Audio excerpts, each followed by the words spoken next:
Bismillahirrahmanirrahim. Assalamualaikum warahmatullahi wabarakatuh.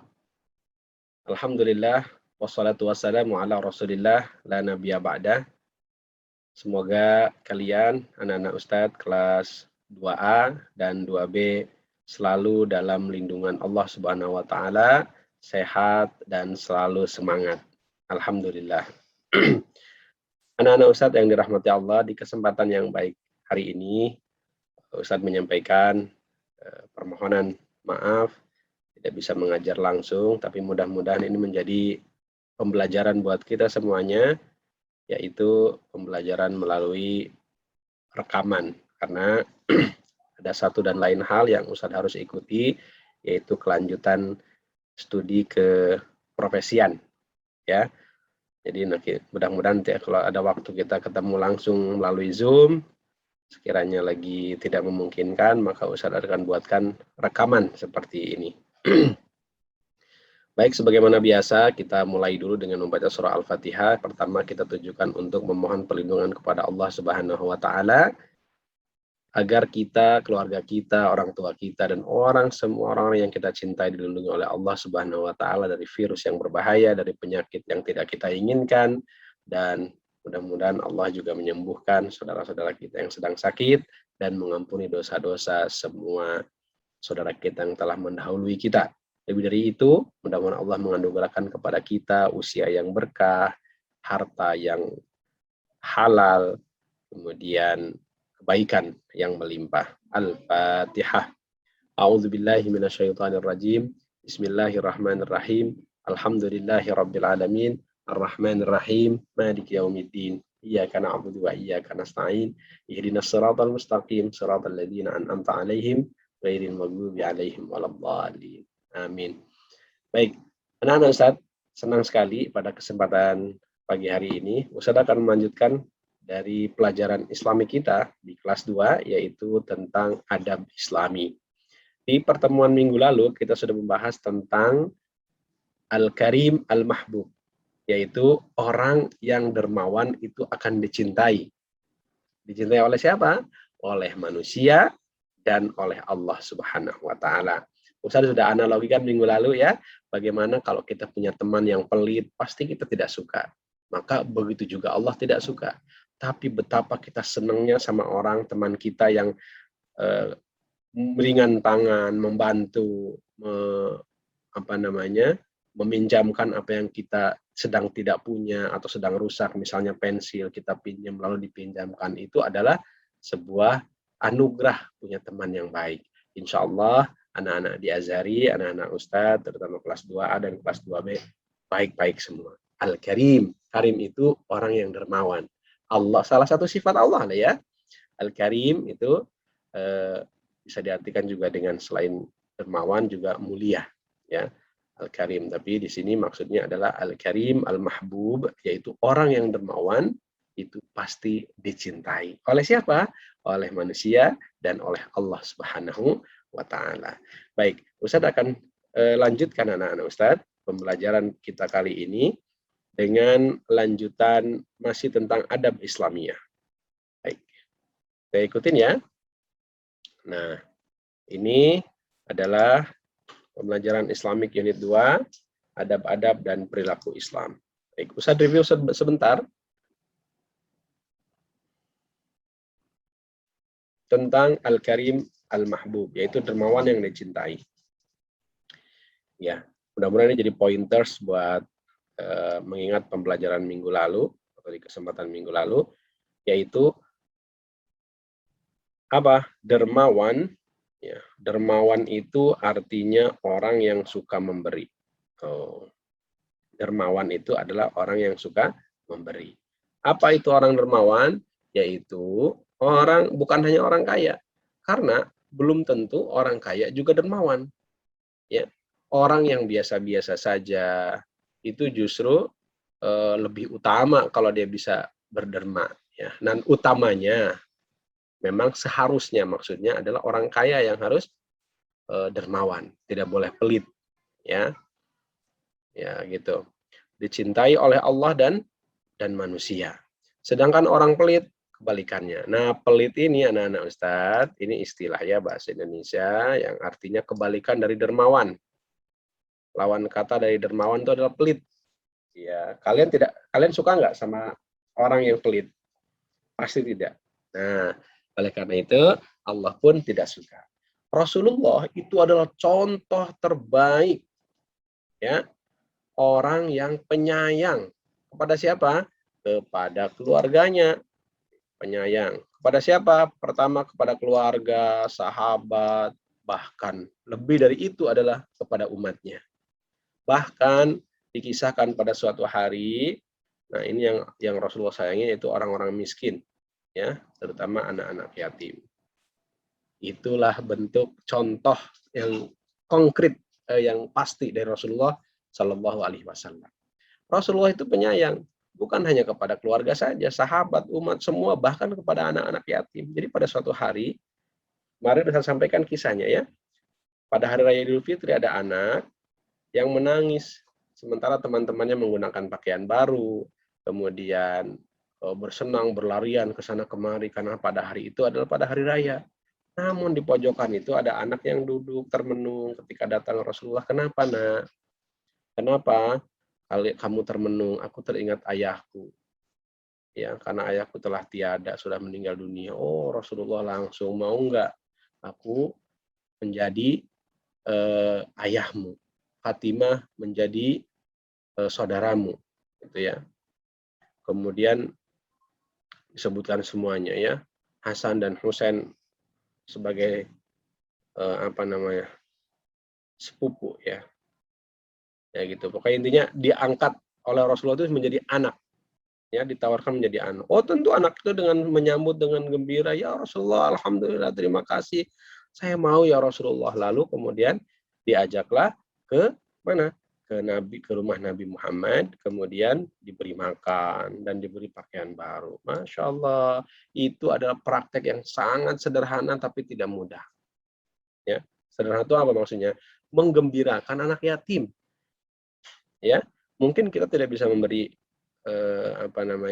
sesuatu yang berharga buat anak yatim, tapi dalam kesempatan hidup kita coba datangi panti asuhan atau yayasan-yayasan yang di dalamnya ada anak-anak yatim. Oh, itu sangat berbahagia sekali kalau datangi dan sangat senang sekali datangi oleh orang-orang yang peduli dan dermawan itu.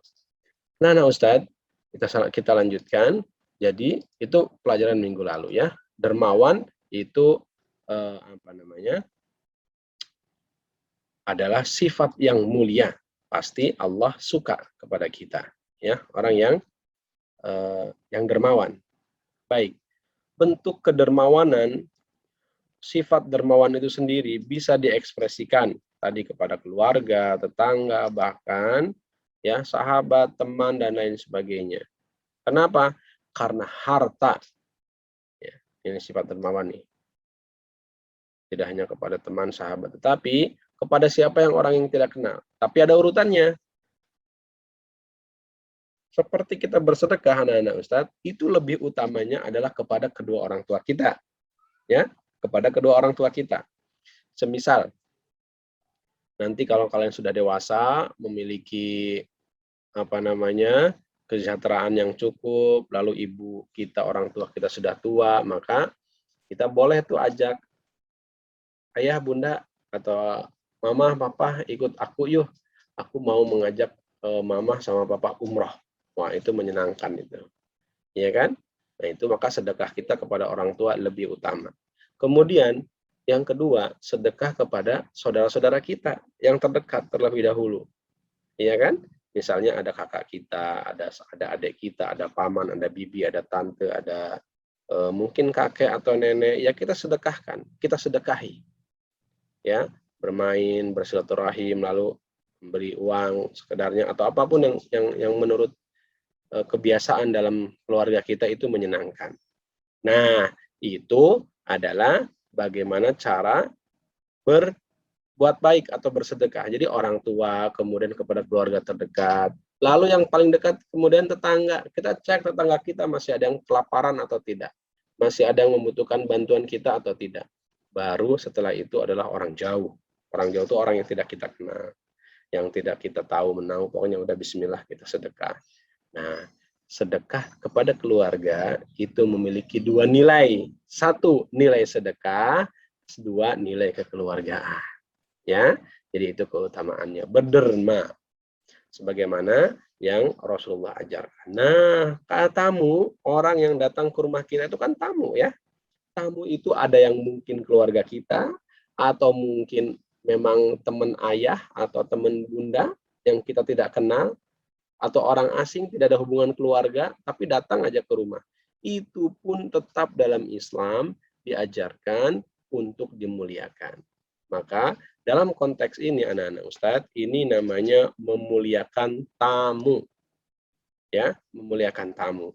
Salah satu sifat dermawan itu bisa diaplikasikan dengan cara memuliakan tamu. Kalian tahu bagaimana Nabi Ibrahim alaihi salam itu suka sekali menjamu tamu. Bahkan beliau itu saking senangnya, ya, saking senangnya menjamu tamu. Kalau beliau kemudian memasak itu enggak untuk keluarganya saja, tapi kalau masak kemudian diajak tetangganya, saudara-saudaranya untuk makan bersama. Kalian masih ingat kisah bagaimana para malaikat yang datang yang mengabarkan akan lahirnya Ishak kepada Nabi Ibrahim alaihi salam di saat istrinya sudah tua renta. Ya, malaikat ini diutus oleh Allah pertama untuk membinasakan kaumnya Nabi Lut.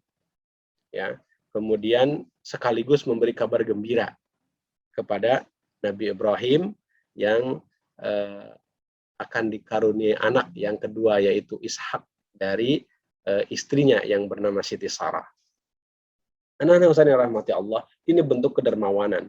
Kemudian banyak syariat kita, syariat agama Islam itu diambil dari sirah, dari sejarah napak tilas kehidupan Nabi Ibrahim alaihissalam. Karena Nabi Ibrahim alaihissalam adalah kakek dari Rasulullah Shallallahu alaihi wasallam beberapa ke atas, ya. Atau beliau disebut juga dengan Abul Anbiya, ayahnya para nabi.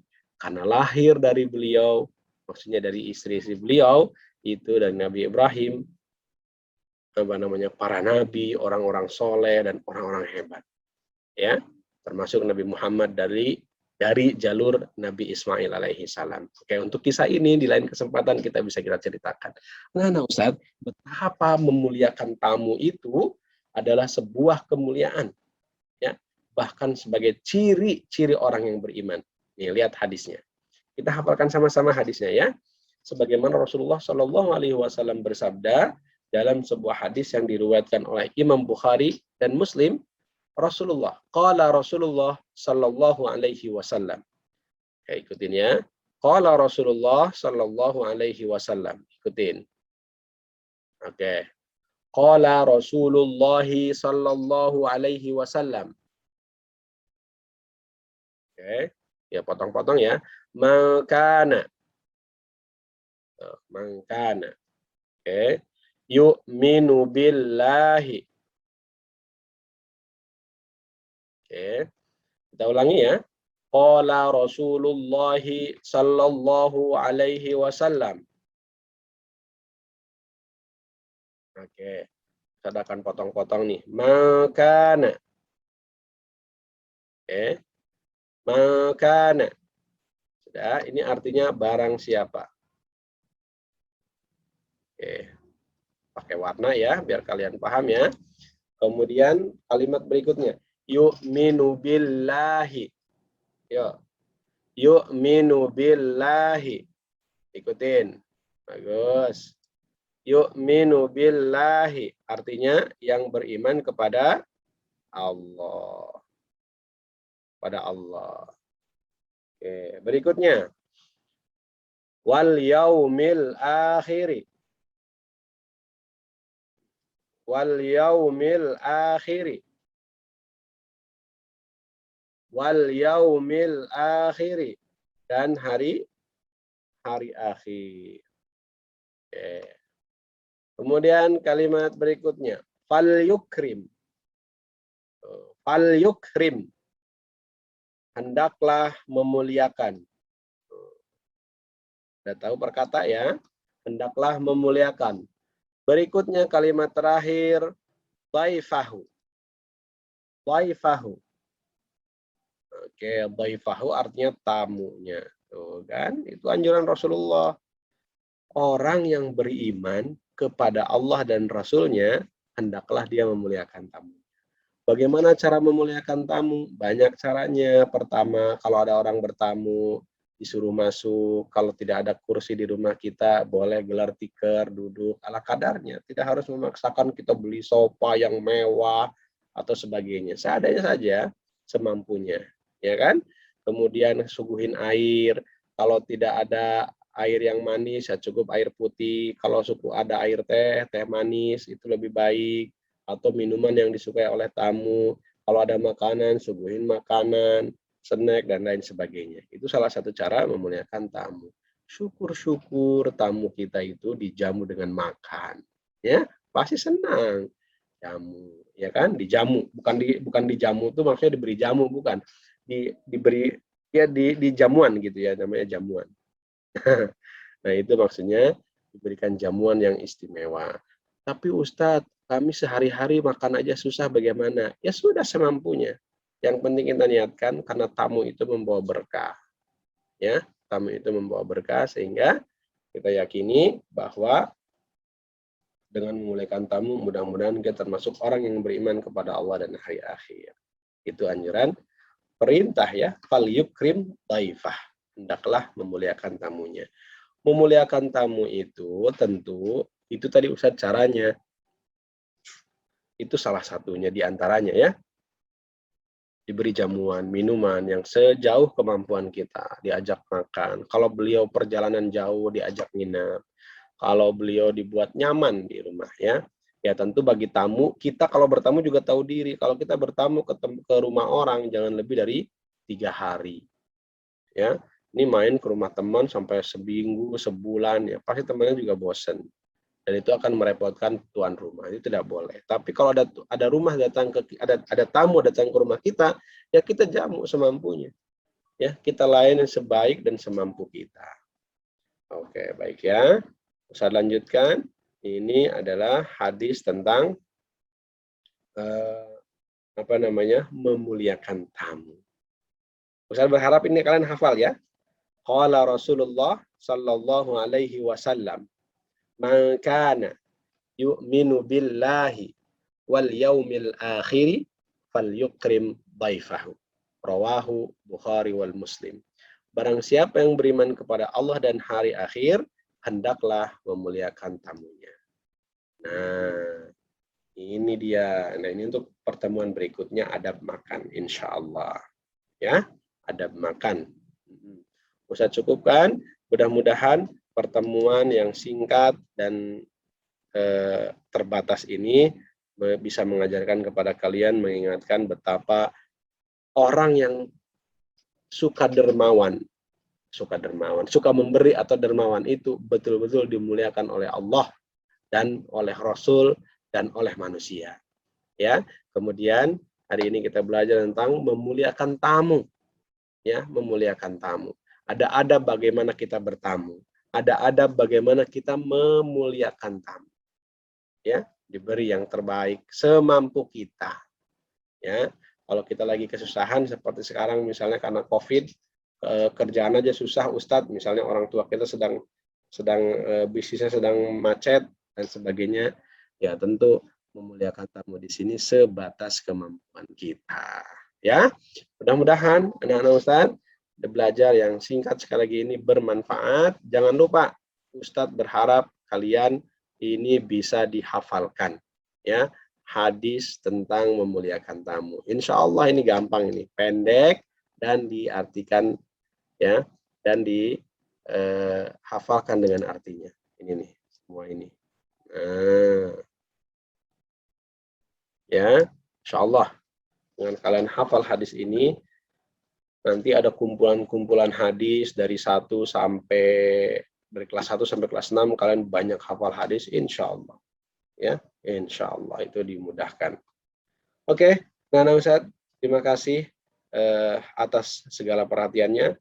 Mohon maaf atas segala khilaf dan kekurangannya. Sampai ketemu di pelajaran berikutnya, di pertemuan-pertemuan berikutnya dengan Ustadz. Mohon maaf atas segala khilaf dan kekurangan kita tutup dengan hamdalah dan doa kafaratul majlis.